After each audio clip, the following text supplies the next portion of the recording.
বাংলাদেশের ঠাকুরগাঁওয়ের আকাশে হঠাৎ অদ্ভুত আলোর দেখা মিলেছে।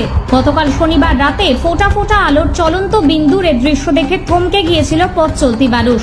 এ সময় অনেকেই দৃশ্যটি ক্যামেরায় ধারণ করেন। সামাজিক যোগাযোগ মাধ্যমেও দৃশ্যের ছবি ও ভিডিও ছড়িয়ে পড়েছে। গতকাল শনিবার রাত 8:30টার দিকে ঠাকুরগাঁও সহ আশেপাশের এলাকায় অদ্ভুত এই আলোর দেখা মেলে।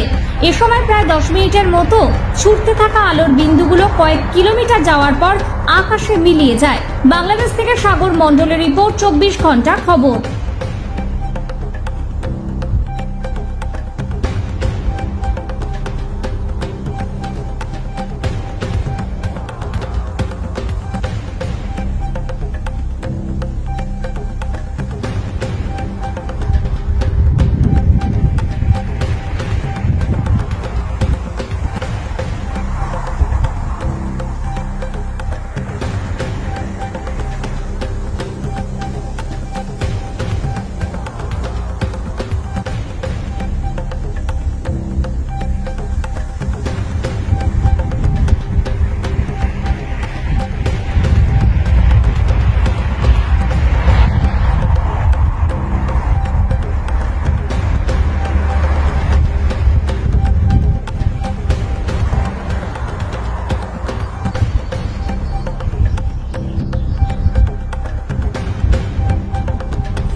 প্রতিটি মুহূর্তের খবরের সাথে নিজেকে আপডেট রাখতে চোখ রাখুন 24 ঘন্টা খবরের অফিসিয়াল পেজে।